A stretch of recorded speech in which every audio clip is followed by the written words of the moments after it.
What is happening, everyone? I'm Nolan Kelly here with the big winner from yesterday, Week 12 NFL action. DraftKings second place in the Millie Maker. Second place, Ben Rasa. What's going on, man? How you feeling?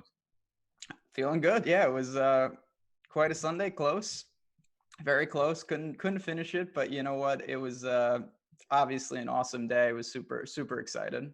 Talk to me a little bit about the sweat. What was that like? So, it was funny. So the day started off. It was awful. I had one lineup in the really expensive tournament, the $4,400. The lineup was terrible. It started bad. It ended bad.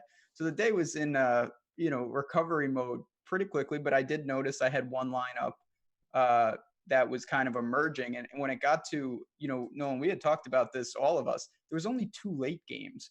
So after the 1 o'clock window, I kind of realized that, okay, this has a reasonable shot. Derrick Henry and the Mhm. Cowboys defense, I had two people left. Most people were done. And then when he broke that long 75-yard run, I knew I was in business. And that's when it got real.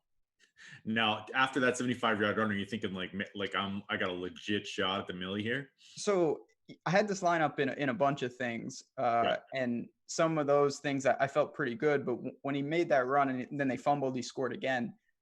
I realized that, yeah, I had a real shot. And what it turned out that had happened, the person ahead of me boxed me out with Derrick Henry. So it just became, I needed the Cowboys defense to get 5 more points. Uh, they got a sack. They were whittling it down, but Tom Brady, I was just hoping, just let one slip Yeah. for a change, That's but a really no dice. interesting strategy. I mean, there were reports that he was having some arm issues going into that, so I kind of like where your head is at with that one. Let's get into the roster and some of your decisions that you made to build this lineup. So the first thing that stands out is you went with the Baker Mayfield stack with Jarvis Landry, and then you brought that stack back with Alan Hearns. Very interesting. I'm guessing you're probably one of the only people in the tournament with that stack. How did you decide that one?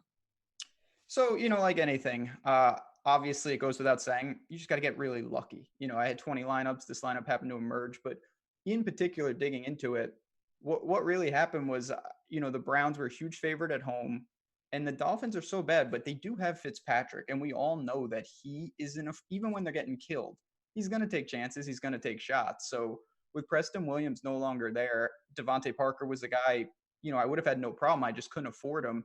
And so I was really looking for the next man up, maybe for Miami. I wanted to run it back because I thought that they could get garbage time at worst. And I was lucky enough that Alan Hearns late in that game did catch that touchdown. And you got another late touchdown out of Zach Ertz. I believe that was in the final minute too, right? Oh, yeah. So the 1 o'clock window closed super strong. Both of them scored, and they were really kind of, I don't want to say weighing me down, but everyone else had pretty much got there. Le'Veon, that wasn't his fault. They were up by so much. He didn't play in the fourth quarter. That hurt. Mhm. He also missed the pylon by about an inch on that potential touchdown, but that's neither here nor there. So, yeah, they closed strong, and then it set it up for Derrick Henry and the Cowboys defense. And then, so yeah, Le'Veon Bell. Maybe talk to me a little bit about your decisions here. So you went with Alan Hearns in the flex spot. Your two running backs, Le'Veon Bell and Derrick Henry. What led you to those two running backs? So, this lineup in particular, when you look at it, it's extremely balanced. I certainly had lineups with guys like Kamara, Julio, and some of the more popular choices. But in particular, I do like to build some lineups where I say, okay, if say those top end guys bust, what happens? Where now what happens? How do I rerun and optimize in my head what I can do? And I came up with a strategy of, let me really attack this mid range. So I have a bunch of guys that are between 6 and 7,000 on this team. I thought their ceilings could justify it, and I was lucky enough that nobody up top really broke the slate. Right. Yeah. Christian McCaffrey was close, but he's not really hitting value when he's just so expensive. Or Exactly. he is, but it's not like blowing anyone away when you're above $10,000, right? Yeah, that's what it came down to. And then, the Falcons Bucks game, I kind of survived that. Michael Thomas and Kamara, I survived, and then it really just set the stage for the mid range to kind of do their work. Makes sense. Makes sense. What like from Osmo.com? What features do you use to help you set your lineups? Are you projections? Are you weighing projections and ownership? Are you looking at the top stacks tool? Like what tools are the most valuable for you? So as I say this pretty much with all DFS things. I'm really committed to not having hard and fast rules. I like to take each slate on its own merit, and that funnels me to those tools specifically. I like to get a pulse of everything, so I certainly looked at Alex's stack tools, um, and then I looked at things like the projections and the ownership just to get a feel of, okay, if I'm going to make a team like this, or some of my, again, this is not the only team I made, of course. How do I have paths to victory? And that's what it's really all about. Then, of course, the shows I'm on with Alex and Lofty on Sunday mornings, and we discuss a lot of these guys. Some things open up. And truth be told, Alshon Jeffrey being ruled out really did change my approach with Zach Ertz. I liked him, but after he got ruled out, I kind of made a conscious effort to force that in, and I saw the leverage that was presented with some of our tools. Yeah, that makes total sense. I guess, yeah, like Zach Ertz gets a huge uptick there, right? I was almost building some two tight end Goddard Ertz lineups with Wentz, but thankfully I didn't end up going that way because my God, Wentz looked bad. It's actually really amazing that Ertz got there with how bad Wentz looked. Eh? Oh yeah, I played I had some Wentz, of course, and it was a disaster in Philadelphia, that's for sure. Absolutely. DJ Moore, one of our top graded wide receivers in terms of value this week as well. And Allen Robinson. Can you talk a little bit about those guys and why you ended up on Moore and Robinson in this lineup? Yeah. So again, they were types of guys, I consider them kind of alphas on the wideouts, but they're not priced, they're not in the Julio class. They got Trubisky with Robinson, which is dicey, but he is the go-to guy. Of course, McCaffrey is fantastic, but DJ Moore is someone who's been not just coexisting, but honestly thriving with CMC and Kyle Allen. As bad as he played last week, he threw those picks in the red zone. They were moving the ball.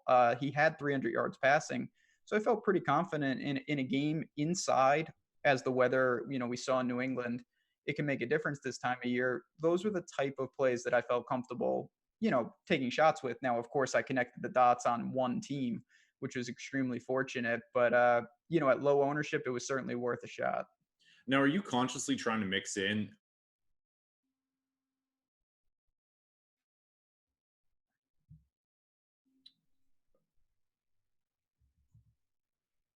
Did you catch?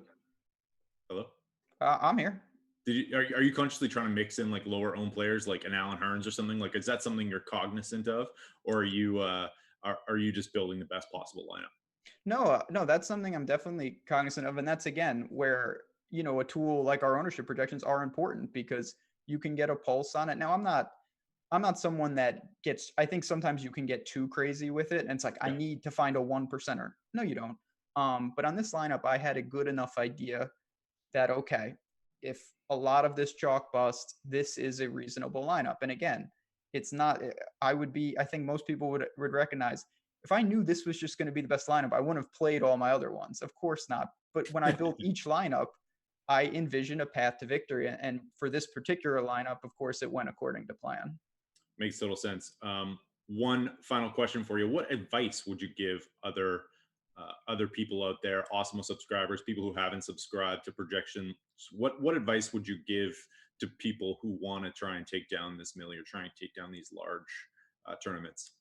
Well, step one, of course, is realize what you're trying to do. And it's incredibly, you want to get a couple chances a year if you're talking about a huge tournament like this. But what I really kind of recommend is know yourself and know your game, where your strong suits and where you're weak. And where you're weak, lean on the tools that we have and some of the resources, try to bolster that. I know for me, lineup construction is definitely my strength. I understand kind of how to build. I know where the leverage is going to be. But something just like straight projections, I'm not the most savvy math person where I'm going to do that. But we have Awesemo's projections. We have those top stack tools. I can use that to fill in some of the holes in my game, and it helps to take my game kind of to the next level. And that's what I'd recommend, no matter who you are or where your strengths are. If you can identify where your weak spots are, there are ways to plug those holes, and it makes you a better, well-rounded player. Awesome. That's really well said. I'm super happy that you were able to come so close, man. It couldn't happen to a nicer person. And we're all super happy for you here. And we hope that maybe next week you'll be taking down the milli. I'll be interviewing you next week when you take it down. How's that sound? I like it. That sounds like a plan. Ben Rasa, second place in the DraftKings Millionaire Maker. almost took it down, but very nice prize, and like you won a bunch of other tournaments too, right? So like super big day for you. Yeah, it was a great. I mean, that's again, everyone has a different process. I run the same teams in a bunch of tournaments, kind of. I say like a pyramid. So at the base of my pyramid, I have those lineups in a lot of things. I was fortunate to have this one in a bunch of tournaments, so that really helped. Awesome. Well, thanks for tuning in, everyone. Of course, if you have not subscribed to Osmo.com, you can head over to the website, www.osmo.com/join. And we have a lot of different packages for you, packages starting as low as $4.95 per week for NFL. So check it on out and come on by and join us, say hi in premium Slack chat. And we will be back next week to celebrate Ben's $1 million win.